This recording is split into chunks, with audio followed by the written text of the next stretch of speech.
O hino Sossegai é um dos mais lindos, um dos mais cantados e um dos mais amados, tanto da harpa cristã quanto do cantor cristão. É uma canção que ultrapassou as gerações, é uma canção que também ultrapassou as barreiras denominacionais. É sobre a história dessa linda e histórica canção que eu inicio hoje mais um vídeo da série A História dos Hinos que Aprendemos a Cantar. Por isso, se inscreva e deixe o seu like e escreva nos comentários sobre o que você vai achar dessa história.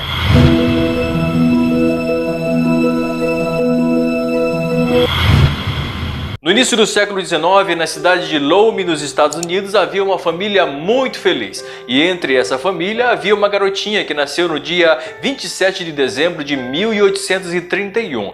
Essa era uma família muito feliz, apesar de ser muito pobre, eram muito realizados e tinham uma comunhão muito grande com a igreja, um envolvimento muito grande com a igreja batista daquela cidade. Aquela garotinha, Mary Ann Baker, assim como seus irmãos, eram muito envolvidos na escola dominical e no ministério de louvor daquela igreja. Como eu já disse, apesar de serem muito pobres, os membros daquela família eram muito felizes e eram muito realizados. Até que um dia, a tuberculose, que era um mal que assombrava não somente os Estados Unidos como o mundo inteiro, acometeu os seus pais. Um após o outro faleceram. Aquela já não era mais uma família feliz como era no início. Mary Ann Baker e os seus irmãos precisaram trabalhar ainda muito cedo na adolescência para se sustentar. Mas aí eles conseguiram superar tudo aquilo ali e permaneceram na Igreja Batista servindo a Deus sem um momento pensar em desistir da fé. Até que um dia o irmão de Mary também foi contaminado pela tuberculose. O fantasma que assombrou aquela família quando do falecimento dos pais de Mary agora voltavam para assombrar não somente aquele jovem contaminado, como também aquelas duas irmãs que não tinham condições suficientes para tratar aquele irmão, porque tudo que eles tinham, tudo que eles conseguiam do trabalho que eles faziam era apenas para comprar comida, o básico do básico. Porém, mesmo tendo só o básico para comer, aquelas duas irmãs conseguiram levantar uma oferta para conduzir o seu irmão para a Flórida, porque naquela época acreditava-se que quando uma pessoa que estava com tuberculose ia para a Flórida, a chance de se curar era muito grande, em razão do clima. Aliás, o tratamento da tuberculose naquela época incluía o infectado ir para a Flórida, porque acreditava-se que o clima do local ajudava a pessoa a se tratar. O que aconteceu é que elas enviaram seu irmão para lá, porém o dinheiro que elas conseguiram deu muito mal para conseguir a viagem, não deu para que uma delas pudesse acompanhá-lo. E o que aconteceu é que aquele irmão de Mary acabou falecendo na Flórida sem ter ninguém por perto da família para o ajudar. Com muita luta e com muita dificuldade,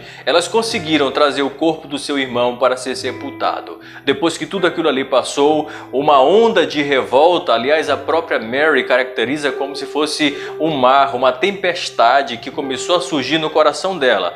Ela começou a desacreditar de Deus, ela começou a duvidar de Deus e um instinto de rebeldia começou a surgir no seu coração, porque ela começou a questionar Deus. Ela que sempre acreditava na providência de Deus, ela que sempre acreditou que Deus sabe de todas as coisas, que Deus faz sempre as coisas certas. A partir daquele momento de rebeldia, ela começou a questionar e não entender o agir de Deus e não entender por que Deus estava fazendo tudo isso. Ora, desde cedo perderam os pais, um após o outro, tiveram que trabalhar na adolescência, trabalho braçal, trabalho muito pesado para conseguir o mínimo da subsistência. E ainda assim, perderem o seu único irmão, que contribuía muito para o sustento das duas. Naquele mar tenebroso que se avolumava no coração de Mary, ela não deixou de ir à igreja. Apesar de tudo isso, ela não deixou de ir à igreja. Até que o pastor Richmond Palmer, que era o pastor daquela igreja, a convidou para que ela compusesse, que ela começasse a escrever alguns hinos que estivessem de acordo com as lições da escola bíblica dominical daquela época.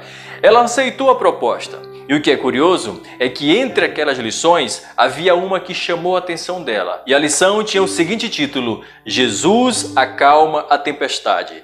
Ela começou a ler, o título chamou a atenção e ela começou a ler. E depois que ela começou a ler, uma calma entrou no seu coração. ela conseguiu sentir que Deus, apesar de todas as coisas, estava no controle. Rapidamente ela pegou um caderno e começou a escrever as primeiras estrofes e logo estaria completa a letra daquele que nós conhecemos como Mestre, o Mar se Revolta. Ela apresenta a letra ao seu pastor, que quando percebe a profundidade da canção, a profundidade da poesia, na verdade, ele se encarrega de colocar a melodia naquela música e em poucos instantes a música estaria completa. Foi nesse cenário de ebulição emocional, de descrença de Deus, de perguntas, de inquietações e de tantas perdas é que surge um dos maiores clássicos de todos os tempos, Sorcegai, ou então Mestre, o Mar se Revolta. Oh mestre, o mar se revolta, as ondas nos dão pavor, o céu se reveste de trevas, não temos um salvador.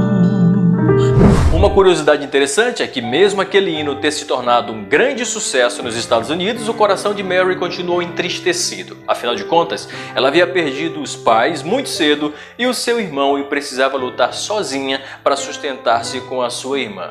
Porém, ela nunca se afastou da igreja e tempos depois ela ingressou na União de Mulheres Cristãs pela Temperança, uma associação americana que trabalhava no combate ao consumo de bebidas alcoólicas. O principal objetivo daquela associação era ajudar mulheres cristãs que sofriam com maridos alcoólatras. E o que é interessante é que aquela associação evangélica teve um poder de influência muito grande, que em 1919 eles influenciaram o Congresso americano, o Parlamento americano, a aprovarem a 18ª emenda constitucional, que proibia a venda de bebidas alcoólicas em todo o território americano. De 1919 a 1933, essa regra continuou valendo em todo o território americano. Marian Baker foi recolhida ao céu em 31 de outubro de 1921, poucos dias após ter completado 90 anos de idade. No Brasil, a versão mais antiga e mais fiel à letra original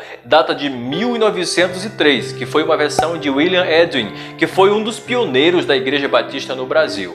Na harpa cristã, somente muito tempo depois é que essa canção veio a ser inserida e hoje recebe o número de 578.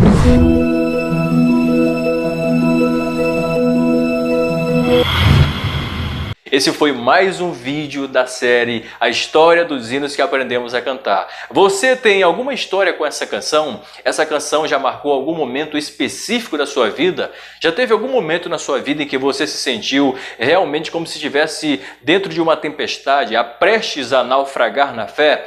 Pois é, escreva aí nos comentários. Se essa canção é importante para você, se essa canção te faz lembrar alguma pessoa, escreve aí nos comentários. Se esse vídeo edificou a sua vida, matou a sua curiosidade e a partir de agora você vai cantar esse hino com muito mais emoção, indique para alguém que também ama essa canção, mas que não sabe a verdadeira história por trás dessa canção. Deus abençoe você, até o próximo vídeo.